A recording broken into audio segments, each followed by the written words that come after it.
We're going to go ahead and get started.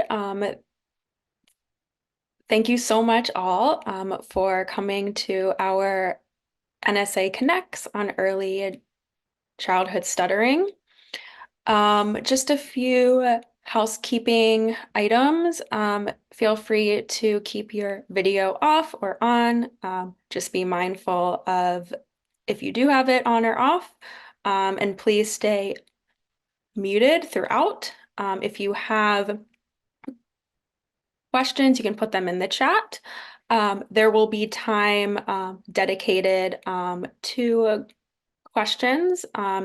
So you're welcome to put them in the chat or hold them for when we do pause for questions. I want to thank Katie Winters so much for her time tonight. Dr. Katie Winters is an assistant professor at the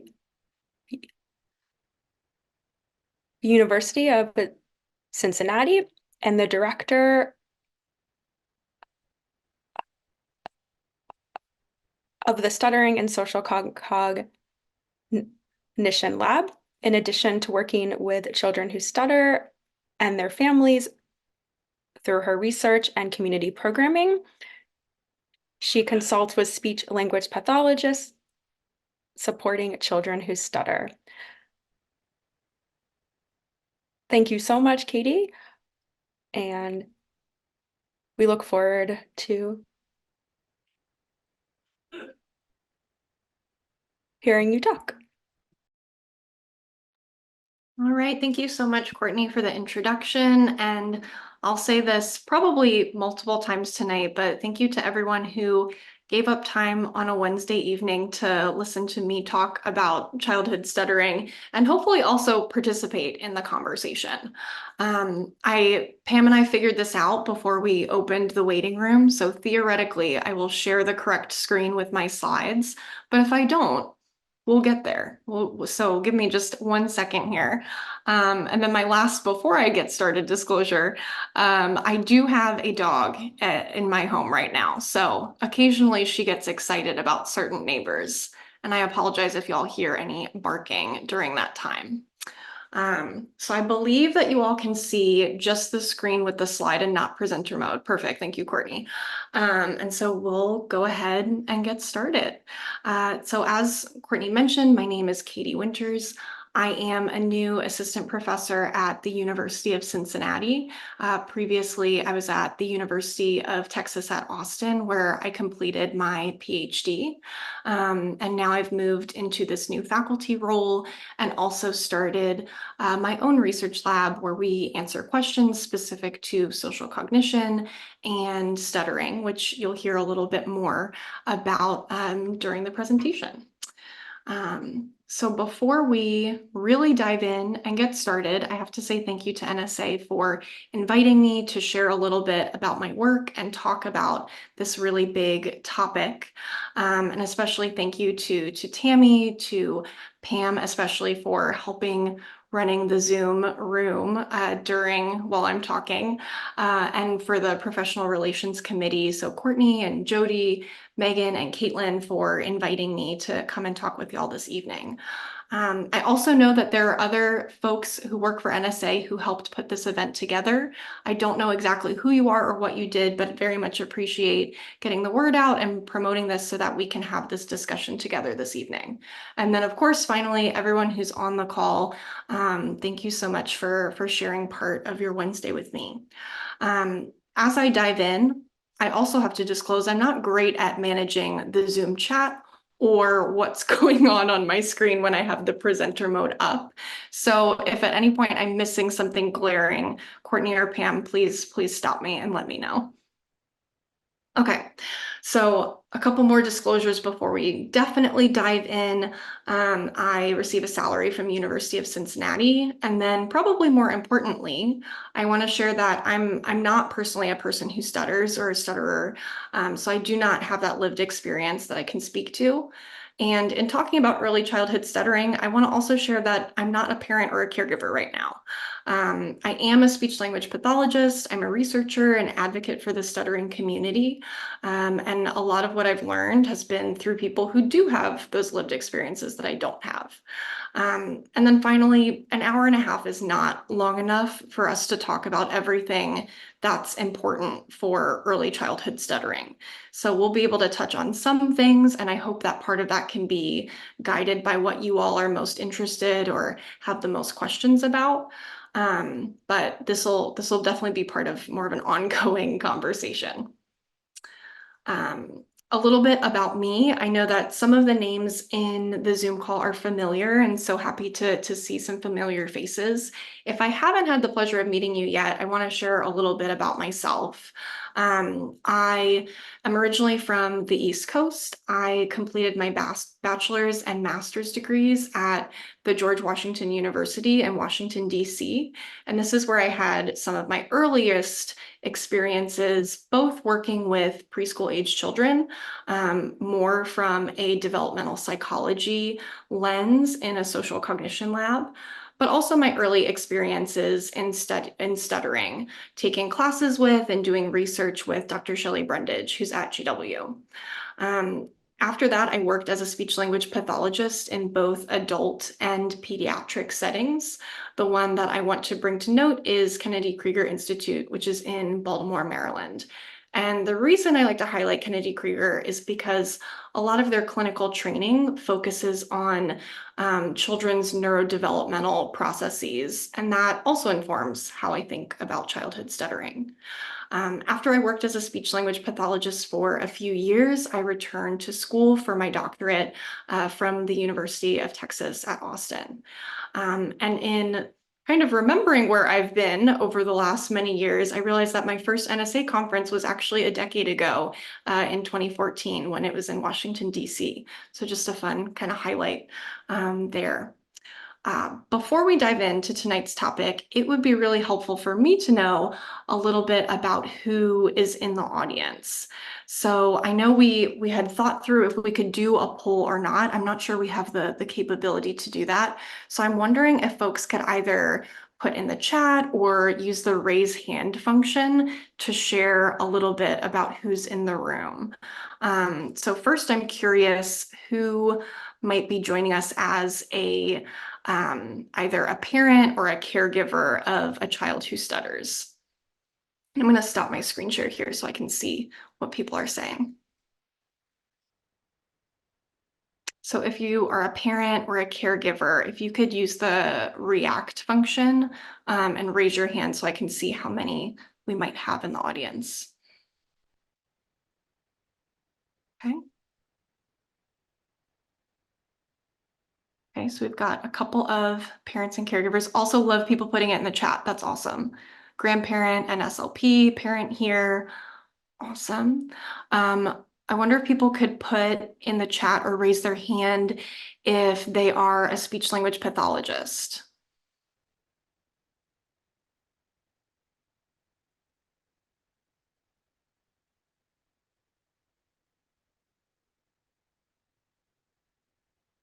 Some.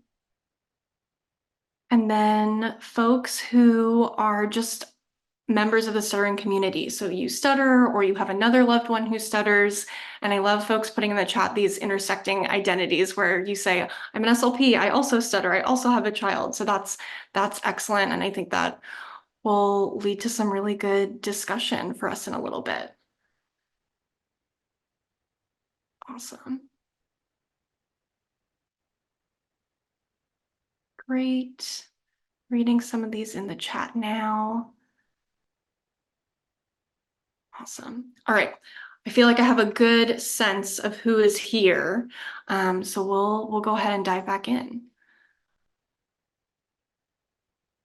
Okay. All right. And now I'm clicking through slides way too quickly. Okay. So some expectations for tonight's discussion. I am early in my research and faculty career. So I've been a speech language pathologist for about a decade, but the specialization in stuttering and what I've learned from the stuttering community is something that I feel very strongly is ongoing. So I hope I have the opportunity to be working alongside the stuttering community until I am very, very old. And as a result, what we talk about tonight might evolve and change over time. Uh, Katie, yes? I'm sorry. Maria Turner has her hand raised. Maria, do you wish to ask a question or were you just responding to the poll? Okay. We will lower your hand. Yeah, funny, Pam. Okay, I'll try. Okay. I just wanted to make sure. No, Thank you. yep, Sorry, Katie. No problem. Thank you, Pam. Thank you, Maria. yep. Okay, so secondly, some of the things that I talk about this evening, they might reinforce something that you already know or feel or are doing with your clinical practice or working with your families. Some of what I might share might consider you to think about something a little bit differently than you have previously. And then what I might share during this talk might align with or not align with what your experience has been. And that's why I want to have a lot of time at the end for us to discuss and share how those experiences might align or not align. And then I also want to lead by saying I do not know how to best predict if young children who stutter will continue to stutter as they get older. I don't know the best way to support every single child who stutters or every single parent or caregiver of a child who stutters. And then I don't necessarily think that there's a way to guarantee that young children who stutter can protect themselves or, avoid having some kind of adverse or negative experience related to stuttering. I think that there are things we can do to support young children who stutter to reduce the risk of that. But there's no way to 100% protect and make sure that everyone has a positive experience with stuttering 100% of the time. So with that in mind, my goals for tonight, I want us to start with a shared, although probably partial understanding of early childhood stuttering, again, because we don't have time to cover everything in the evening we have together. And I want us to have a discussion about stuttering and how we talk about stuttering in early childhood. And really how we talk about stuttering has an impact on what children, as well as what parents and caregivers and grandparents think about stuttering. And then I want us to explore some practical questions or more clinical questions together. And I have some hypothetical ones, but I would love to also have some realistic ones that we can discuss if you're an SLP and you want to talk about a specific case. Okay, so we're going to split tonight up into really 3 distinct sections. First, I'm going to talk a little bit about what we see in the research literature. We'll have some time to discuss and reflect just on the information that I talk about, and then we'll dive into more of these clinical and practical scenarios. Okay. So getting started, I know many people here have either lived experience or work as speech language pathologists specific to stuttering. Some of this might be a review. Some of this might reinforce things that sometimes it's nice to have reinforced, right? When we're practicing for a long time, sometimes we can start to think, wait, is this actually correct or is this not what I had learned in school? Or it's easy to sometimes question the basic facts about stuttering. So just kind of framing and getting started. When we think about early childhood stuttering, what is it that we're really talking about? Or put another way, when and how does stuttering really begin? Right? We know that most developmental or early childhood stuttering starts between ages 2 and 6 years. And when children begin to stutter, it can either be acute or we notice stuttering right away, or there can be more of a gradual build where stuttering can begin more subtly and then grow to be more prominent as the child continues to stutter. In terms of the prevalence or how many children stutter, we know that up to 10% of young preschool age children in the United States will begin to stutter. We might see stuttering more often in male versus female children. And we know that speaking a language other than English or speaking more than one language, including English, doesn't make a child more likely to stutter. compared to children who speak English only. In terms of general characteristics, right? So what does stuttering look like? What does stuttering sound like, particularly in younger children, right? We're still looking for some of these common characteristics where children might use part word or syllable repetitions, they might prolong sounds, or they might present with blocks, even during this younger age. And when I talk about stuttering, both to my graduate class as well as to families, I like to emphasize that these behaviors are ones that are going to be more likely to be dysrhythmic compared to the child who is excited and repeating because it's an example of language formulation, right? So the child who's saying something like, "Mommy, mommy, mommy, I want to go to the park," is not going to be a child who's necessarily stuttering in that moment compared to the child who says, I want to go to the park, right? Even at a young age, children could or could not show overt signs of stuttering awareness. And we'll talk a little bit more about that later. And then what stuttering looks like and sounds like, even in early childhood, can change over time, both in terms of this gradual progression, as well as just children showing different types of stuttering behaviors over months or years when they're in this young childhood period. And then persistence is always a really big topic that SLPs and families have questions about, right? So will all children continue to stutter? And we'll talk more about this evening too. General practice would tell us that, at least 20% of the children who begin to stutter will continue to stutter into adulthood.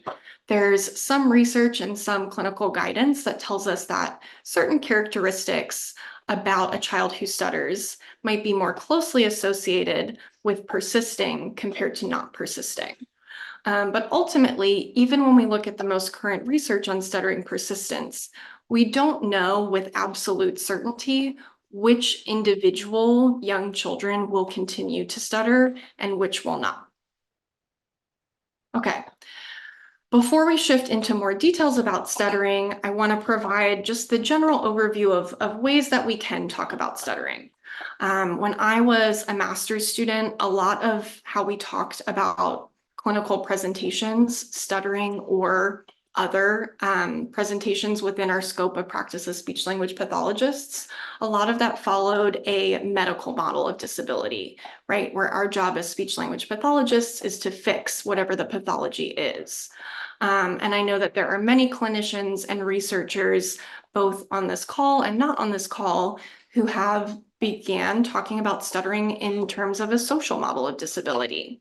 So for a general overview, right, of these topics, if we consider stuttering to be something within a medical model of disability, then we would call stuttering a communication disorder. And our goal as speech-language pathologists would be to fix it or eliminate stuttering. The idea is that in the medical model of disability, right, intervention and disability is really designed to return someone to quote unquote normal, whatever that might happen to be. In the case of stuttering, it would be, we want this person to not stutter because the majority of the population does not stutter, right? Also within this model of disability, we see experts as speech-language pathologists. So people who have theoretically received extensive training in best ways to support people who stutter. If we shift into more of a social model of disability, which is one that I adhere to, we think about stuttering not as a disorder, but as a communication disability that can be part of someone's identity. And in using the word identity, we might already think about how identity and stuttering is just one piece of the puzzle, right? So an adult who stutters or a stutterer is not only someone who stutters, but they may also be a woman or a wife or a parent. They have certain racial or ethnicity backgrounds. They might have a certain religious background. And so stuttering is just one aspect of that person's presentation in their community, right? With our social model of disability, expertise comes not necessarily exclusively from that expert, but also from the person who has the lived experience of stuttering or being the caregiver of the child who stutters, right? The way that we define stuttering within a social model of disability might also look different, right? So we can talk about how stuttering feels to the speaker themselves. We can also talk about what the listener might hear and experience. And when it comes to intervention, we both want to support the individual who stutters, but we also want to provide environmental interventions to make the stutterer or the person who stutters environment more accessible for stuttered speech, right? So one example within the early childhood setting would be, what can preschool teachers do to make their classrooms more accessible for the child who stutters, so that they have equal access to participate and raise their hand.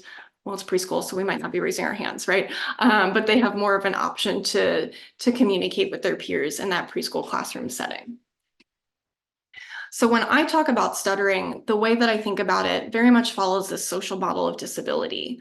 I'll think about stuttering as a disability in the sense that it's something that we could protect and provide accommodations for people who need it. But I'm not going to think about stuttering as something that needs to be fixed or something that I'm the sole expert in order to help people who stutter resume the normal or the typical presentation where the majority of the population does not stutter. Okay, that's very important for us to lay the foundation when we talk more about stuttering persistence, right? Historically, we think about stuttering persistence versus recovery. Using the word recovery emphasizes this idea that there's something that needs to be recovered from, right? And so some clinicians and researchers have shifted to using the word remittance instead. There is also a sense of we're reducing that behavior, right? And so I kind of prefer persist or not persist. But there is this shift in language that could be moving away from recovery, because recovery aligns more with this medical model of disability, whereas remittance doesn't seem as closely tied to it. In addition, when we talk about stuttering persistence, sometimes you might see on resources, or if you were to Google, right, this idea of red flags for stuttering persistence. This also has this negative connotation, so it's not necessarily language that I would use when I'm talking with a family, when I'm talking with my students, or if I'm talking about stuttering persistence in general. I think that for many people who are speech language pathologists, regardless of how long ago you went to school, you probably talked a little bit about signs indicative of stuttering persistence. And I want to highlight another person who stutters, speech language pathologist and faculty member, Kara Singer, who's at Grand Valley State in Michigan, because she's done a lot of the most current work on stuttering persistence. Right. So in one study, she conducted a meta-analysis, which essentially means she took a lot of studies that already existed about stuttering persistence, pulled those results, and did some complex statistics to see if those results hold at this more overarching or meta level. And what Kara and her colleagues found is that compared to children who do not persist, children who stutter who persist were found to have an older age of onset. They stuttered more frequently, and then they had lower standardized testing as it relates to speech sound accuracy and language skills. Children were also more likely to persist if they presented with the male sex and if there was a known family history of stuttering. Not necessarily if the family had a history of persistent stuttering or not, just any history.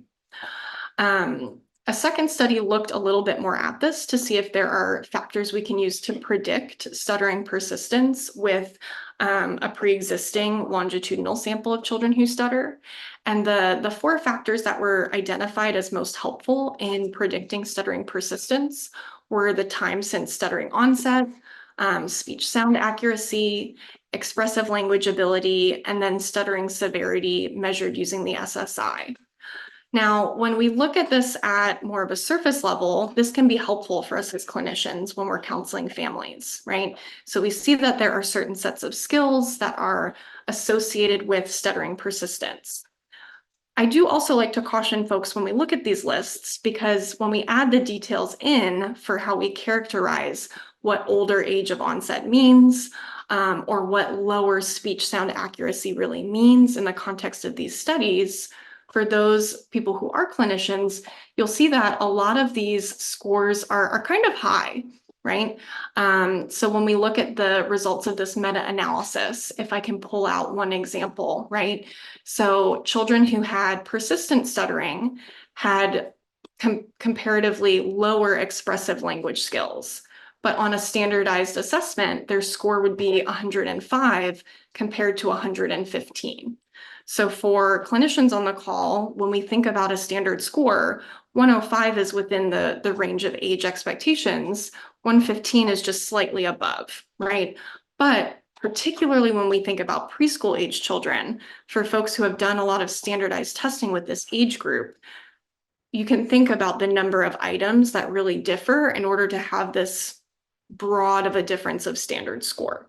So we can talk more about that in specific, that I feel like that can get a little in the weeds. But when I look at this data, I think that it can be helpful for counseling and starting a conversation.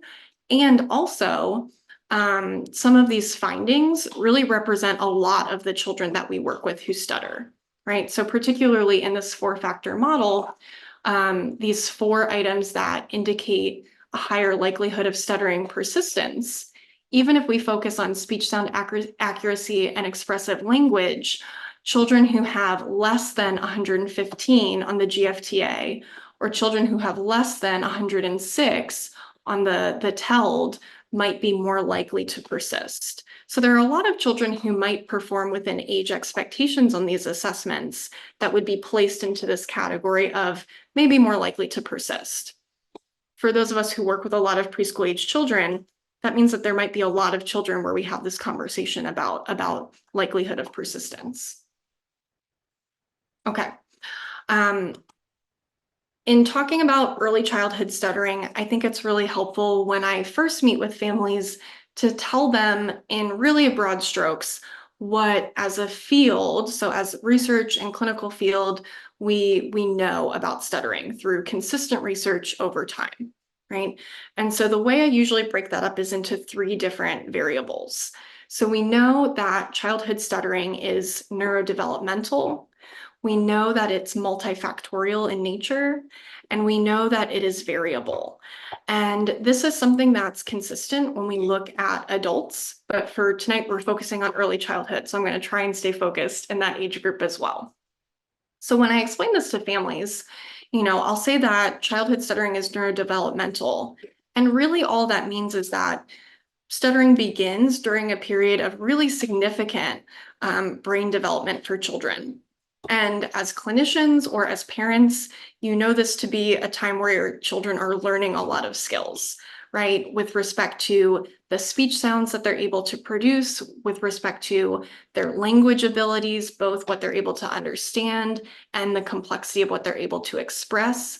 During this period between ages 2 and 6, there's really significant growth happening, right? And stuttering happens to begin during this period of growth. In terms of stuttering being multifactorial, we know that there are lots of different contributions to one individual child's presentation of stuttering, right? So we know that stuttering runs in some families. There can be a genetic component. We know that there are differences in motor planning for folks who stutter compared to folks who don't. We know that there are neurophysiological differences, so both structural and functional differences in the brain for both children and adults who stutter. We know that there can be linguistic contributions to stuttering, and then there are also cognitive and emotional components to childhood stuttering. Right now, I'm not an expert in all of these things listed here. There are lots of more senior researchers and also junior researchers who could speak very well to some of the topics of genetics and neurophysiology and all of those sorts of things. But we're going to focus in on areas that I am more in tune to talk with for this evening. But the final thing that I like to share with families is that even early childhood stuttering is variable. So we see differences in stuttering severity, and I put that in quotes because there are lots of different ways that we could measure stuttering severity. We also see variability in communication attitude. When I think about variability for early childhood, I'm thinking that not every child will present in the same way. And also, one child who stutters may vary in terms of what we hear for stuttering severity, as well as what they experience with their communication attitude over time. Okay, so in terms of my area of research, my area of clinical expertise, these are the spaces where I can expand on more, right? So the social cognitive framework for the child's neurodevelopment, the cognitive and emotional components that are present in early childhood, and then how that relates to early childhood communication attitude. So what do we really know about social cognition and childhood stuttering, right? So those of us who are speech language pathologists, when we think of social cognition, Asha would tell us that social cognition is a series of skills related to how someone kind of thinks about the world. So it can include things like perspective taking and theory of mind, making inferences, presupposition, all of those sorts of things.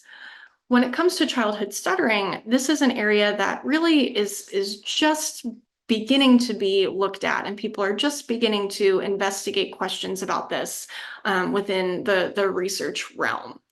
But before we can dive into what the research says, I want to talk a little bit more about social cognition as it relates to perspective taking, right? If we were in a developmental psychology field or any kind of developmental neuroscientist, there would be lots of language that we could use to talk about perspective taking. For the purpose of tonight, I want to split perspective taking into cognitive and affective components, similar to how we talk about stuttering in terms of cognitive and affective components. In early childhood, young children will begin to take the perspective of other people, right? So we know that even before children turn 2 years old, they're able to comprehend and understand another person's thoughts or another person's emotions, unrelated to stuttering. When we think more specifically about these terms and what they mean, right? Cognitive perspective taking refers to inferences about other people's thoughts and beliefs. This is looked at through tasks like the Sally and Ann task. If folks have experience or expertise in autism, that task may ring familiar, as well as tasks where there are unexpected contents or some kind of deception involved, right? So one of the classic cognitive perspective taking tasks is the Sally and Ann task, where Sally is depicted here and she has a basket. Ann is depicted here and she has a box. Right? So in this narrative, Sally places a ball into her basket, and then Sally leaves the room. She leaves the scene and doesn't know what's happening. While Sally's gone, Ann takes the ball from Sally's basket and puts it into her box. Sally returns to the scene, and then the question is, where will Sally look for her ball? So children who have developed this idea of cognitive perspective taking know that what Sally thinks is not the same as what they think. So they'll say, Sally's going to look in her basket because that's where she last put her ball. Versus children who haven't developed cognitive perspective taking yet might say, well, Sally's going to look in the box because I know that it's in the box, right? Cognitive perspective taking is a skill that most children, who are neurotypical are going to develop between the ages of 3 and 6. Coincidentally, this is also during the time where children are beginning to stutter. So we'll kind of put a pause on that for just a minute. When we think about affective perspective taking, this is looking about inferences about another person's feelings or emotions. So not the knowledge that other person has, but how they might be feeling in the moment or in a hypothetical moment. So some ways that researchers will look at this is through prediction tasks. I might be seated with a 4-year-old and I will say, what's the name of your best friend? And the child might tell me, Kate. And then I'll say, I'm going to tell you a story about you and Kate, and I want you to tell me how you and Kate might feel in that situation, right? And so maybe it's you and Kate are coloring in class, and the teacher comes over to tell you what a good job you're both doing. How do you feel, and how does Kate feel? In that situation, the expected response would be the child feels happy, and Kate would feel happy, right? We could also use a different emotion vignette or example to see if the child can make inferences about someone's contrasting feeling, right? So a classmate is having a birthday party and you are not invited to the birthday party, but Kate is invited to the birthday party. How do you feel and how does Kate feel, right? And the expected response might be, Kate feels happy because she's invited to the birthday party, but I feel sad because I was not invited. Okay, so we've done a little bit of a deep dive into what are we talking about when we're talking about perspective taking. When it comes to young children who stutter, as I mentioned, not a lot of research has looked at this. What we see, there was more of a qualitative retrospective paper recently that showed that older children, so beyond those preschool years, kind of reflect back on being aware that they stuttered and knowing that stuttering was a topic of conversation with the family, and having this awareness that their family might have been worried about their stuttering or about what might happen to them growing up as someone who stutters, right? So this is more of a macro, that child must have had some perspective taking skill in order to provide that qualitative data. Through some of the research I did as a doctoral student, my advisor, Courtney and I did a couple of preliminary studies that looked at cognitive perspective taking, where we found that, similar to children who do not stutter, children who stutter will begin answering these cognitive perspective taking, these Sally and Ann questions accurately at higher rates as children get older, between ages 2 and 9, right? Where at age 3, maybe closer to 10% of children are getting all of the answers right, versus by age 5, 60% of children who stutter are answering all of those questions correctly. Through some later research I conducted as part of my dissertation work, we had children who stutter ages 3 through 6 complete both cognitive and affective perspective taking tasks. We'll talk a little bit more about those things later, but the main takeaway for right now is that even children who are 3 years old can answer questions like the ones that I described earlier with 100% accuracy. So they know that Sally knows that the ball well, they know that Sally doesn't know where the ball is, right? And they know when their friend might have a same or different feeling in a hypothetical situation. Okay, so moving away from social cognition, what do we really know about cognitive and emotional components? For example, what do we know about communication attitude of stuttering in early childhood? So in children, really ages between 3 and 6. When it comes to communication attitude, this is something that could be a cognitive component of early childhood stuttering, where communication attitude has previously been defined as thoughts about one's speech or communication, or maybe a perceived difficulty with speech or communication. And importantly, a lot of the research that looks at communication attitude in young children, so ages 2 through 6, often doesn't use the word stuttering, because not all children, when they begin to stutter, know that they stutter or know what stuttering is. So it's really broad about their communication in general, right? But what we see is that as young as 2 or 2.5, children who stutter can be aware of, and they can be negatively impacted by their stuttering. And we see this often through parent report. So parents will say, oh, my child knows that they stutter. They might cover their mouth. They might stop talking when a moment of stuttering begins, right? We also see between children who stutter compared to children who don't stutter, there will be differences on standardized assessment measures like the kitty cat. So the kitty cat is a 12-item measure that looks at communication attitude specific for ages 3 through 6, right? So when given to groups of children who do stutter compared to those who don't, we see statistically significant differences, such that children who stutter report more negative attitudes about their communication compared to children who don't. We also see that characteristics about someone stuttering that could be related to communication attitude, like how old the child is, how long they've been stuttering, or how severely they stutter based on what the listener perceives, right? These things don't predict how negatively a child feels about their communication. In other words, a child might stutter on every word, but they could still have a positive attitude about their communication. Similarly, a child might stutter infrequently to what I can hear, but they might report a really negative communication attitude. So there's not a one-to-one relationship between those variables. We also see emerging in the literature that this idea of caregiver perception, so what the caregiver thinks about the child stuttering, could be connected to how the child perceives their own communication. And we'll dive into that more. And then promisingly, right, we know that there are interventions available that specifically target how a child feels about their communication.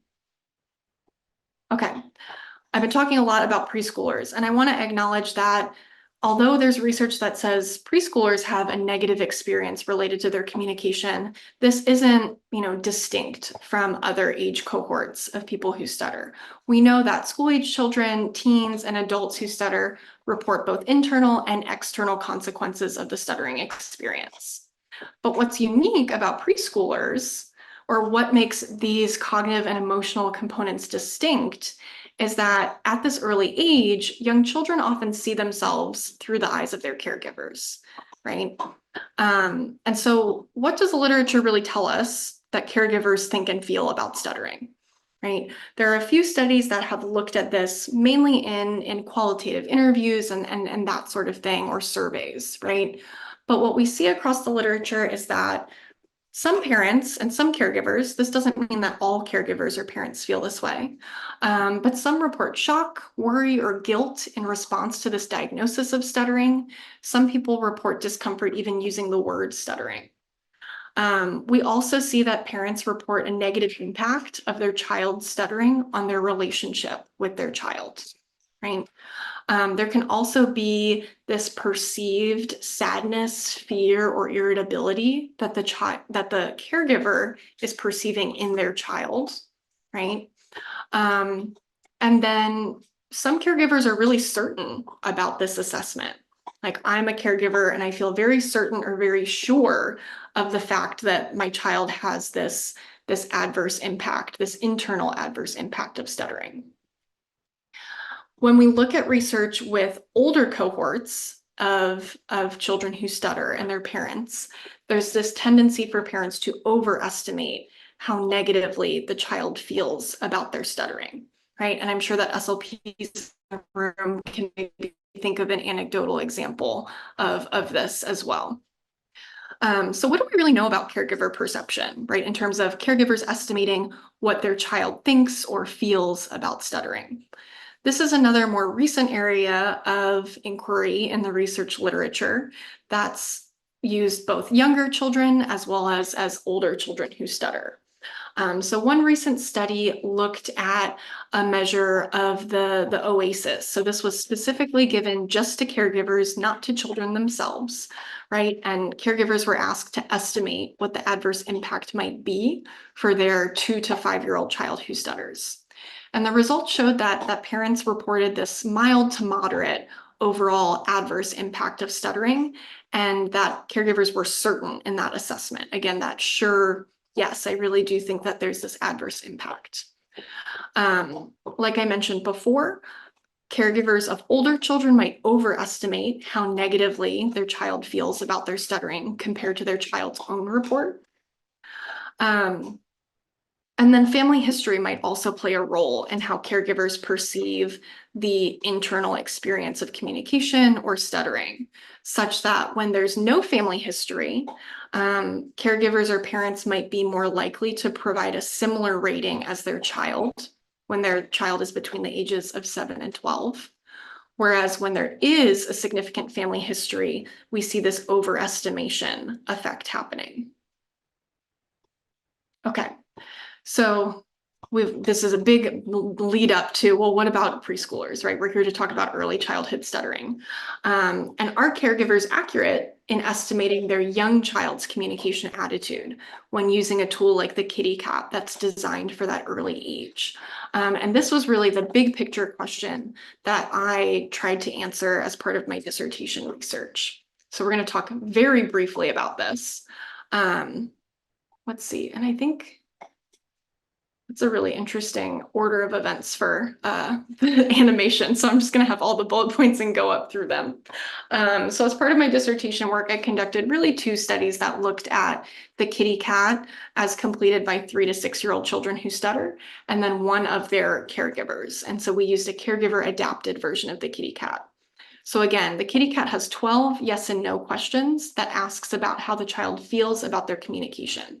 Things like, do you like to talk? Do mom and dad like how you talk? Is talking hard for you? Those sorts of things.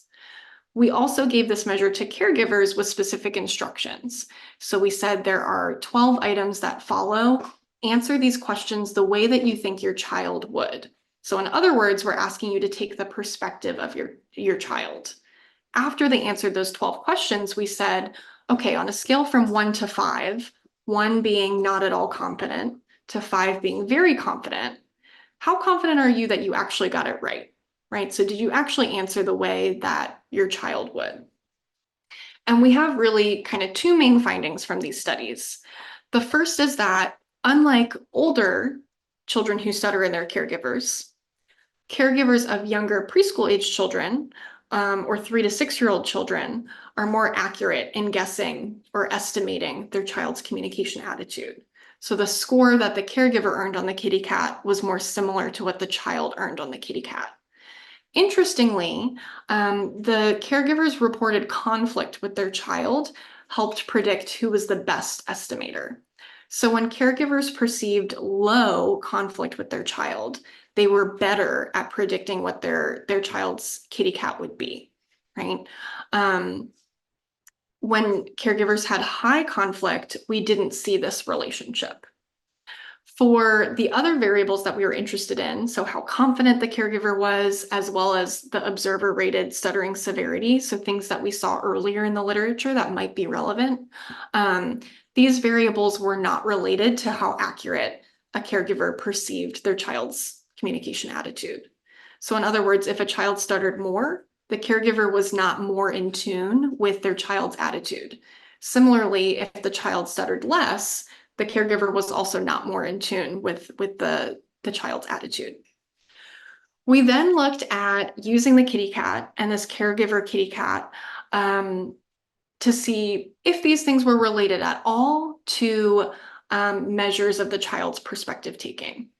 In other words, if children are good at perspective taking tasks and they know what other people are thinking and feeling, does that coexist with more similar ratings between the child and the caregiver on the kitty cat?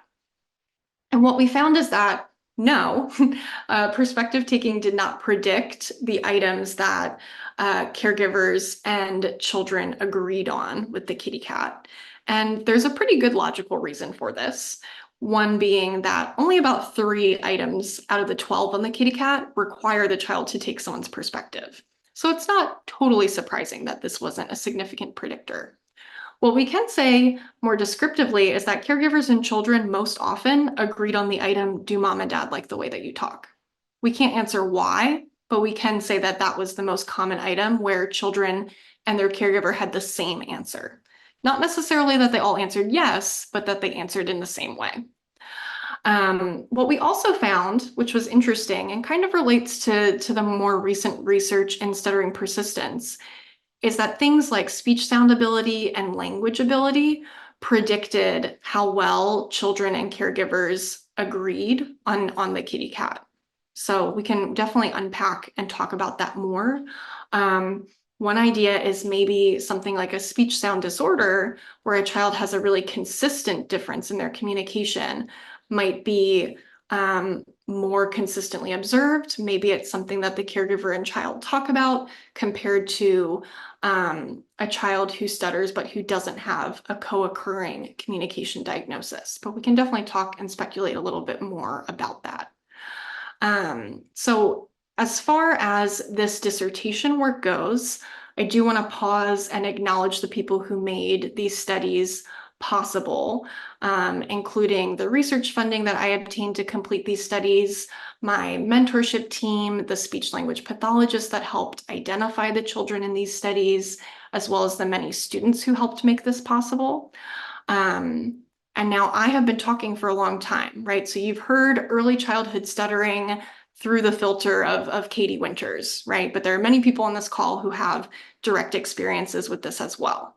So we've made it to really parts 2 and 3. They kind of go together. But first, I want to pause and see if folks have questions about the content that we've just talked about. And then after that, we can move into talking more clinically specific questions.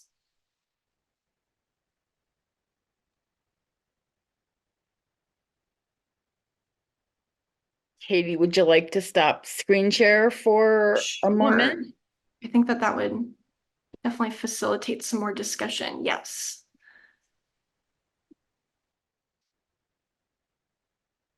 All right. So any questions if folks want to raise their hand or put in the chat or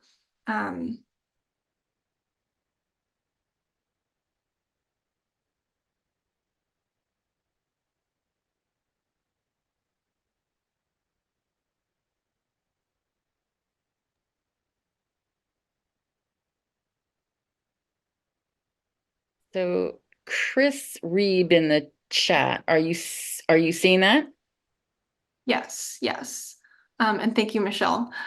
So Chris, to answer your question, there's been a lot of work, particularly out of Vanderbilt, that looks at these ideas more related to temperament.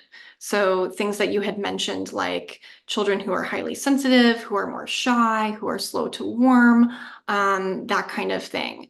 And I think that the results have been mixed kind of across studies and across research groups, where some studies will find that young children who stutter have quote unquote higher temperament in some of these areas compared to children who do not stutter. One thing that I don't know if it's really been discussed or if it's something that's in progress. And again, I'm not a temperament researcher, so I'm not the best expert to answer this question. One way that my work could be related to this is that a lot of measures for temperament are answered by the parent, right? And so perhaps the relationship that the parent or caregiver has with their child is going to inform how they answer some of these items specific to temperament. And in fact, for the measure we used that looked at parent-child relationships, so we had a scale that was specific to closeness, as well as a scale that was specific to conflict. Some of those items really have a similar vibe, for lack of a better word, for things like slow to warm or things like being highly sensitive. And so there isn't necessarily this correlation between observer rated stuttering severity and things like conflict with the parent or closeness with the parent. But instead, what I wonder is, what about a parent might make them answer questions about temperament or questions about high sensitivity in the way that they do?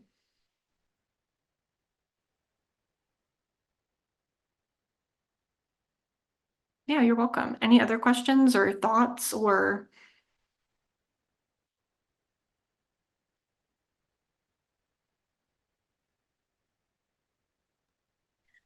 Well, you've bowled them over so well, they're processing. Oh, Lee Brown.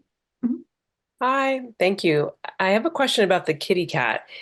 Mhm. So I'm an SLP. I work with middle school students, but I would like to be able to provide some more support and guidance for my colleagues in my public school district who do work with preschool students and are often sort of struggling in terms of how to approach stuttering with that population.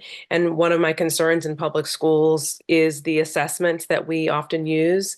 And I'm just curious to know, Katie, if in your experience and if you had a public school experience, I'm not sure if you did, or if anyone else on the call has ever used the kitty cat in a public school setting, or is it pretty much just the SSI? Because it seems like it makes a lot of sense to have the kitty cat as a resource, but I don't know of anyone here in my orbit who uses it. So I'm curious to hear from someone if they've had an experience using it in a public school.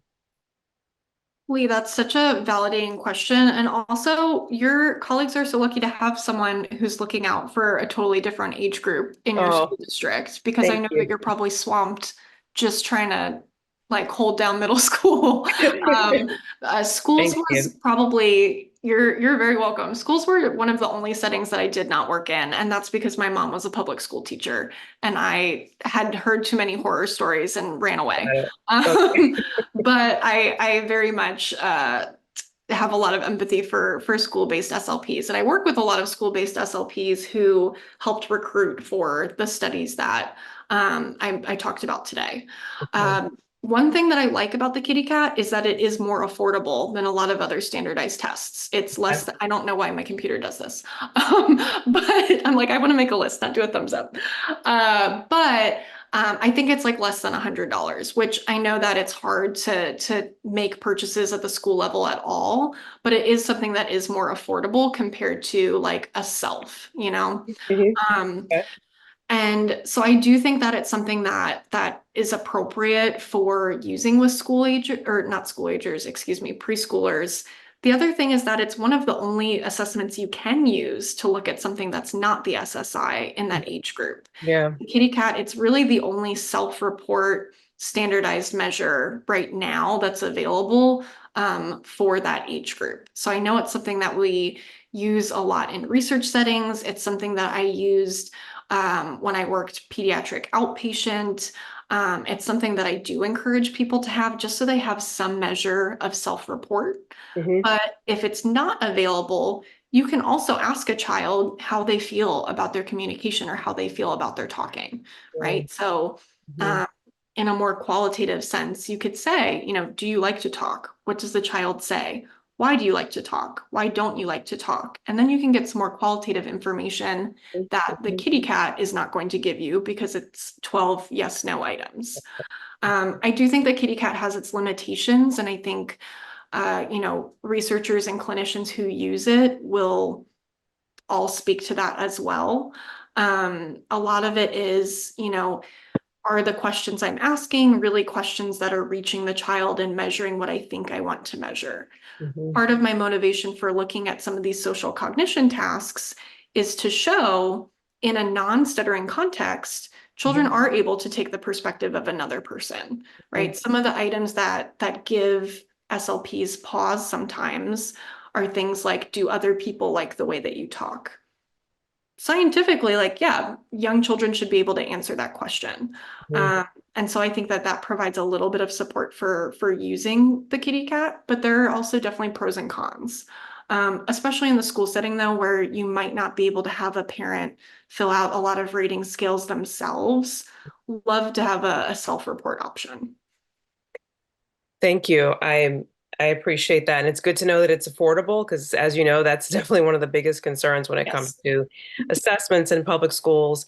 I know that the team who created the Oasis is working on a version for younger children, so I'm looking forward to that as well. So we have a couple of options, you know, moving forward for this population. Absolutely in the works for sure. I think one final highlight I'll give for the kitty cat is it's 12 items, but 6 are worded in more of a negative valence and 6 are worded in more of a positive valence. So Okay. whereas the Oasis has so many strengths, a Hmm. lot of those items are written in more of a negative perspective, depending on the section that you're administering. The Hmm. kitty cat is 50-50, right? Mm. Okay. So that's one thing that I think I'm not part of the developing the oases for younger ages group. But I think that it's something that the kitty cat and the cat have as a strength that it mixes up the wording of the items. And then Matt, you've had your hand up for a while, so jump on in. No, yeah.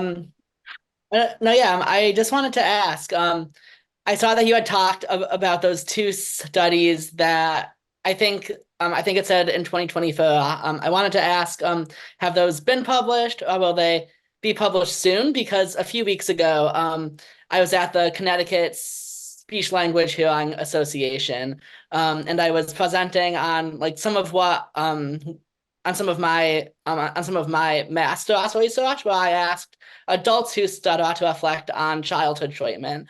Mhm. And unsurprisingly, a lot of what they found to be unhelpful was when the SLP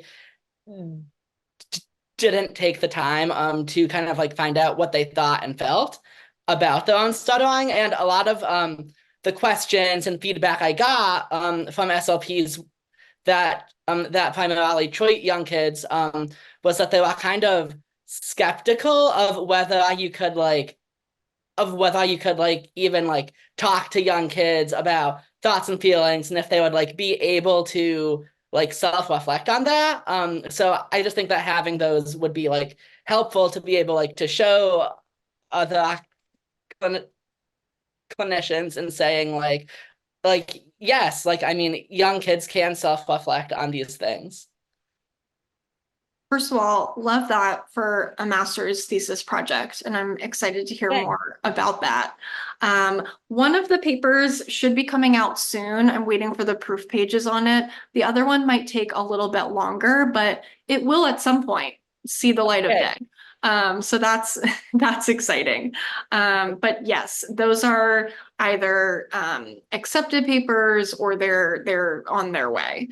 So you and me both are waiting for the day where they can both be out. Okay, cool. Well, I mean, I was excited when you mentioned those because I mean, I feel like while we know that like young kids can self-reflect on those things, I feel like it would like be helpful to just like have something like tangible to show people and be like, yes, the research looked at all these young kids and it found that they can self-reflect. So I'm excited to see when those get published. Thank you, Matt. I appreciate that. And I see in the chat, Lucy has a question about children who have language concerns as well. So I would say when it comes to evaluating what children think or what they feel about their communication, any task that's a heavier language task, even when I described just these social cognition measures like the Sally and Ann task, people who work with children with language disorders or anything like that, you were probably immediately thinking the grammar is pretty complex for these tasks, right? And so the actual scripts really make the grammar and the syntax more age appropriate than me just describing it to you here on a Wednesday night. But I also, in this research, we always assessed language with a standardized measure where the grammar components were going to be captured in the items that we were assessing. So there is, you know, a thought where if a child stutters, but they also have a language disorder, you know, how does that impact my ability to have them communicate what they think and feel about their communication? And also at the same time, we don't have reason to believe that those children don't have thoughts and feelings about their communication. And the way that we measure them or the way that they express them just might be different compared to the child who has more like quote unquote language skills within age expectations. And then it looks like Amy Burns has a question.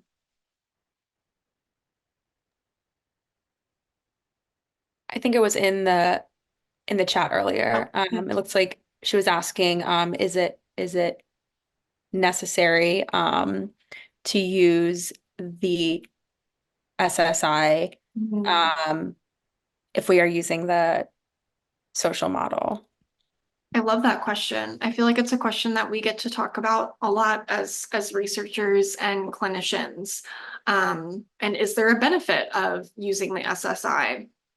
I think that there are a lot of downsides to using the SSI, right? And we see this most in research with adults, right? We know that the observer rated stuttering severity varies across communication contexts. It varies over time. And so in administering the SSI, you're really just providing one snapshot in time of what someone's stuttering might look like. And that's the same for our preschool age children, right? It's just one snapshot in time. For folks that have a lot of experience with preschoolers, you also know that the way a preschooler talks to you on the first day might not be representative of how they would talk to you 3 weeks later. And so that initial snapshot in time might be even farther removed from what their child, what the child's communication, what they're stuttering, what their language looks like. For the purpose of these research studies, I wanted to use the SSI because I wanted to know if the observer rated stuttering severity had anything to do with what the caregiver was thinking. So it was less about, is this a good representation of the child stuttering, but is this maybe something that the caregiver is picking up on? There's definitely more of a historical precedence or pressure of researchers to use the SSI, but I could have considered using something like a caregiver severity rating scale where they assess the child's severity between 1 and 9 or something like that. I think in our clinical practice, I very much advocate for SLPs to not use the SSI because I don't think that it's particularly helpful, especially for preschool age children. The normative sample for preschoolers for that younger age range, if you go to like the inside of the first page and then you see the charts, right? For people who use the SSI, you're like, oh yeah, in the first chart there. It's a very small sample, right? It's maybe like 40 some kids versus a lot of other research studies that use preschool age children who stutter. My dissertation as an example has over 100 children. And so is that normative data on that smaller sample really representative of the range of what we might see or hear with stuttering? Probably not. And so I think that there's like a psychometric reason to not really use the SSI with this younger age group. I think there's a practical reason where it's going to be hard to capture what the child's stuttering sounds like. Recently in Austin, there was an international conference, the World Congress on Stuttering and Cluttering. And there was a session that talked about stuttering pedagogy. So teaching stuttering at the graduate level to future clinicians. And Dr. Chris Constantino had this really elegant way of talking about how we should write about stuttering, where it would be more effective if you could describe stuttering so that I could stutter like the client does, as something that's more meaningful than something like an SSI score.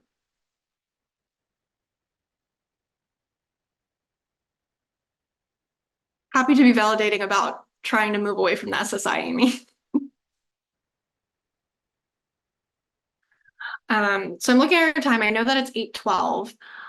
Some of the questions that I had pre-written were things like, what is the best intervention for a preschooler? How do you talk to a caregiver about what you might want to work on in treatment?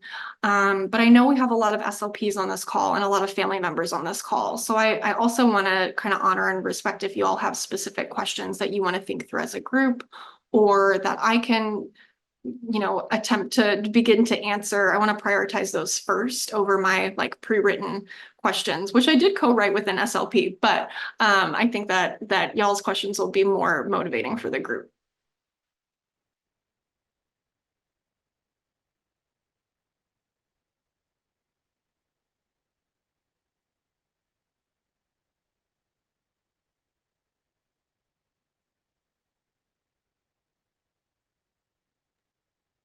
Acting all shy again. But you all have to remember, right? I work with preschoolers and I teach, so I can sit.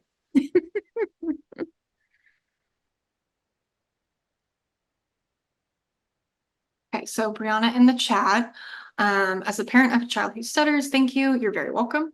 Strategies to recommend to support a positive communication attitude. So I think this really starts with the way that we talk about stuttering. And it goes back to this framework of medical versus social model of disability. So when I talk to a new family, when I talk to a child, when I talk to the parent, I'm not using words like problem or disorder or anything like that. I call stuttering stuttering.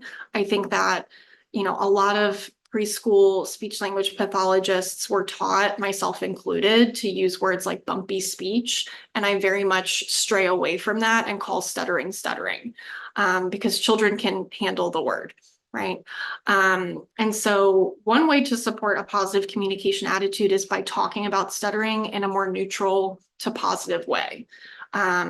if you introduce, that moment right there where you said, I want to go to the park, that's called stuttering. Stuttering is when you repeat a sound, right? And then you kind of move on, or you can talk more about stuttering. Talking about stuttering in that light gives it a name. It allows children to ask questions. And it's something that we see in medical literature separate from speech language pathology, right? If we give something a name, it can reduce anxiety or worry or confusion about whatever that named thing is, and allow for more open dialogue. So I would say for parents, one thing is to be talking about stuttering in a neutral way. Understandably, what we see from the literature is that parents can have guilt or shock or worry or negative emotions associated with stuttering, right? And when that's present, what we can do as parents, as speech language pathologists, is provide accurate information about stuttering, provide opportunities for parents to hear stuttering in people's voices. So listening to podcasts, coming to events like this, right, where folks who stutter are present. Part of it is desensitizing yourself to the experience of stuttering so that when you hear your child stutter, you're providing them with a neutral listener reaction rather than one of surprise or any other kind of emotion that you might knowingly or unknowingly be feeling. This is something that I think parallels really nicely with graduate students who haven't met someone who stutters before, but they come into my stuttering class, right? In the first few weeks, we just listen to a lot of videos about people stuttering. And you can see that when I've never heard stuttering before, there's a bigger reaction from the listener of maybe surprise or curiosity, versus as they hear more stuttering, they're able to look like a better listener who's focusing on what's being said rather than how it's being said. More specifically for positive communication attitude is reinforcing communication, whether the child is stuttering or not stuttering. I love listening to you talk. I love listening to you share about your day, your favorite toy, your TV show, all of those sorts of things. But definitely happy to talk more about that as well.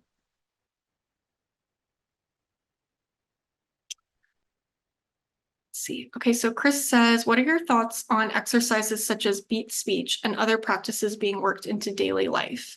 Okay, beat speech I heard of.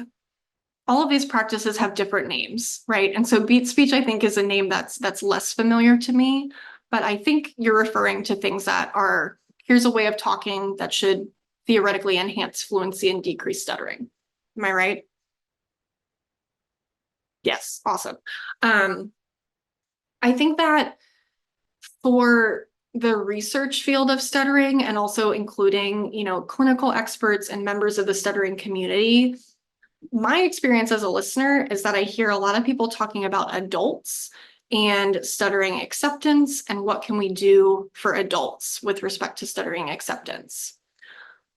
I think that I'm not the first person to suggest this, and so I certainly don't want to take credit, but this is also a conversation we could be having in the preschool years, right?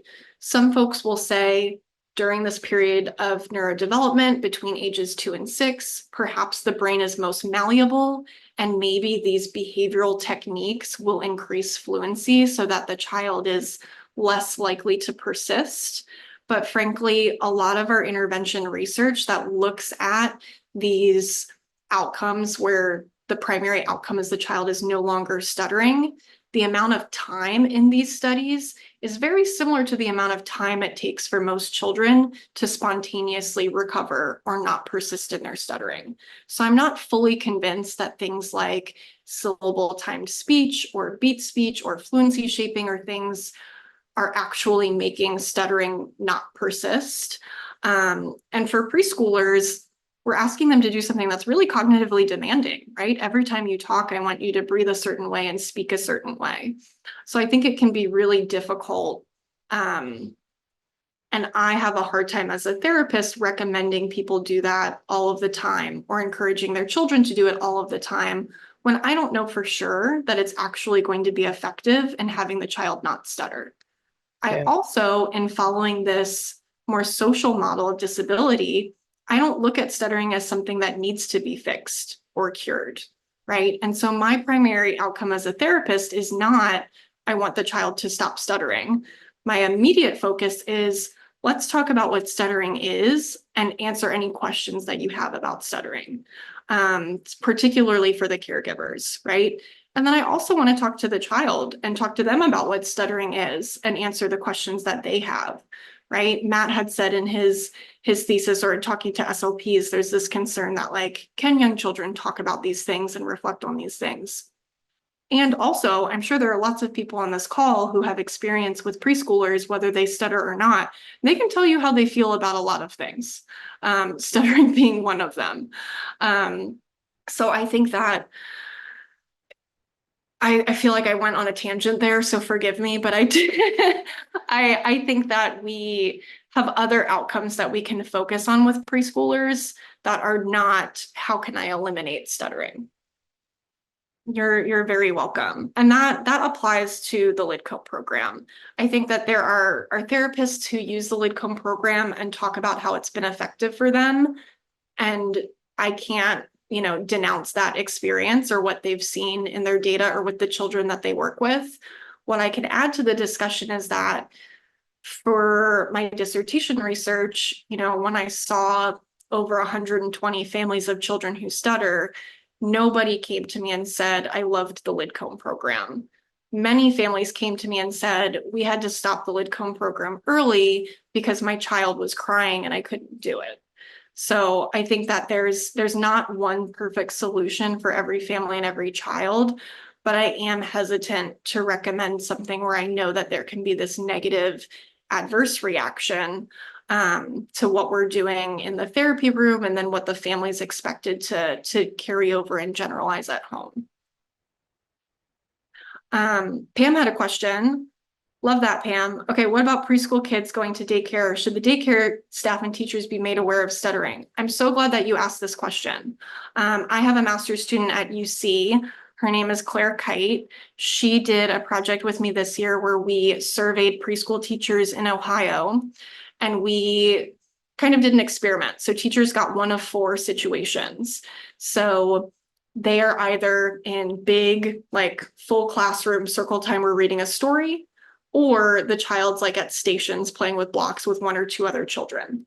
And then in that scenario, regardless of the setting, right, a child named Alex starts to speak and we describe what stuttering sounds like in words. Then in some of the situations, we said that the teacher knew that it was stuttering. So like a caregiver previously told you this was called stuttering.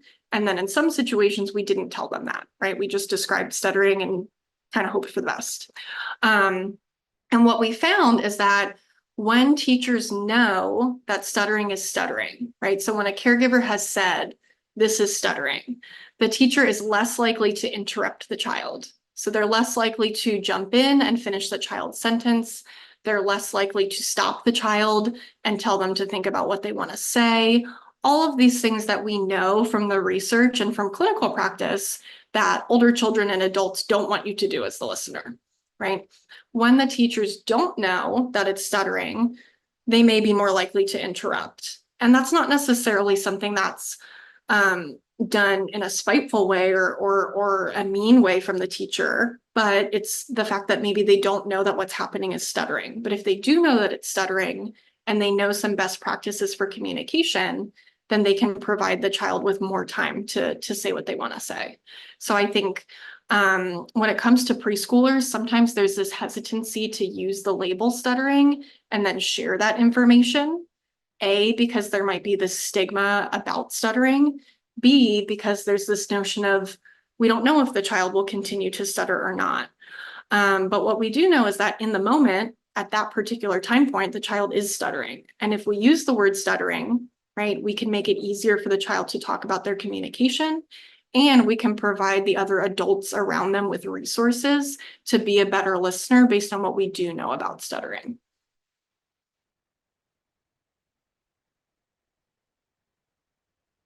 You're very welcome. I think their brain is just moving too fast for their mouth, right? People love to say that. I have 2 immediate reactions to that comment, right? The first one is children who stutter the ones that I have worked with are very smart and they're very capable and they're very competent and they have a lot to say. So part of me wants to reinforce that, like, yeah, this child has a lot to say. What we do know is that the neurophysiology, right, and the motor system for a child who stutters is not the same as it is for the child who doesn't stutter. So it's not this idea that their mouth is moving too slowly, right? It's their mouth moves in a different way during a moment of stuttering compared to not a moment of stuttering. And I think by using this adage of their brain is just moving too fast for their mouth, all children stutter sometimes, these types of statements detract from the idea of what stuttering is, what we know about stuttering, and what we know right now about best practices to support stuttering, right? Like really, it's kind of a roundabout way of not using the word stuttering, when in fact, we could just say stuttering.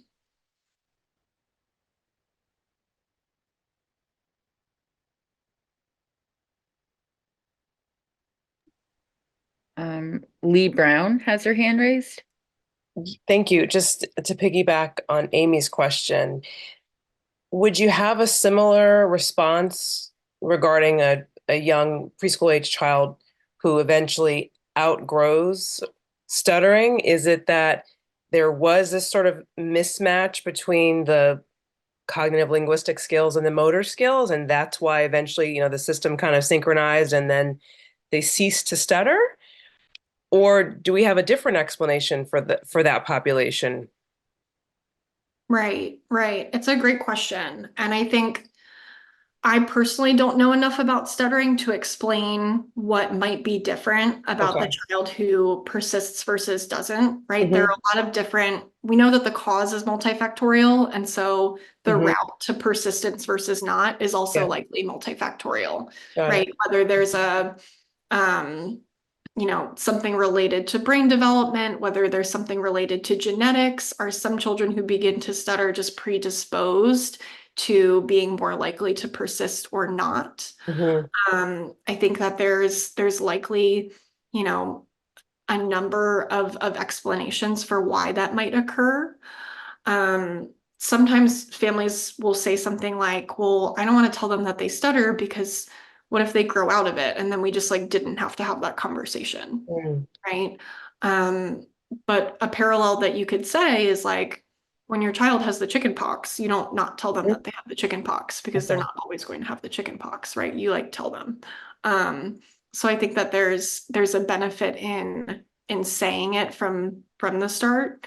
And then should the child not continue to stutter, the only potential downside of them learning the word stuttering and learning about what stuttering is,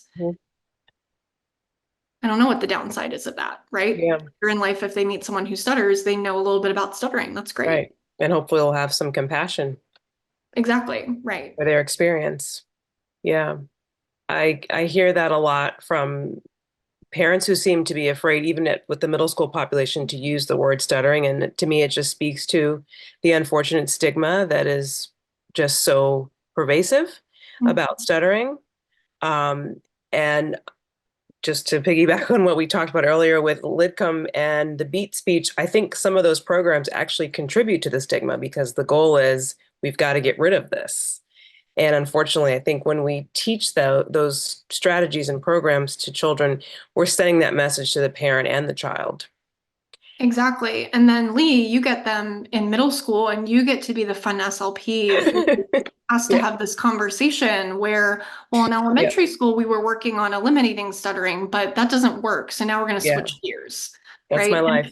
How much easier would your job be if in preschool we talked more openly about stuttering, and then you could continue that work rather than undoing work that maybe was causing harm ahead of time? 100%. So really, for our preschool SLPs, we need to be thinking about Lee and our middle school SLPs who are out here really trying their best, but who have maybe an extra challenge that they wouldn't otherwise have.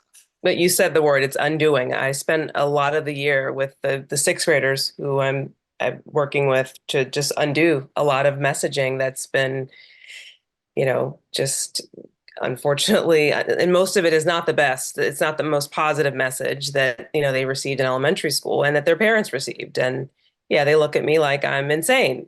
And if I'm lucky by 8th grade, we're still friends. But yes, it's tough. Yeah.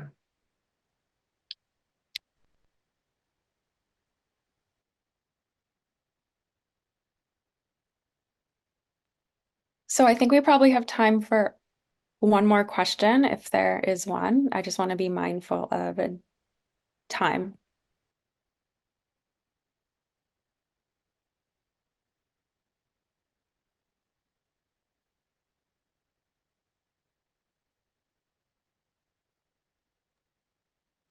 All right. Well, thank you all so much for attending. Thank you so much, Katie, for this excellent talk. I know I learned so much. So we appreciate your attendance on a Wednesday night. And I hope you all have a great rest of your night, and a wonderful rest of your week. Thank you, Katie. Excellent. Thank you. This was wonderful. Thank you all. Really, I appreciate having the audience. So thank you all for making the time.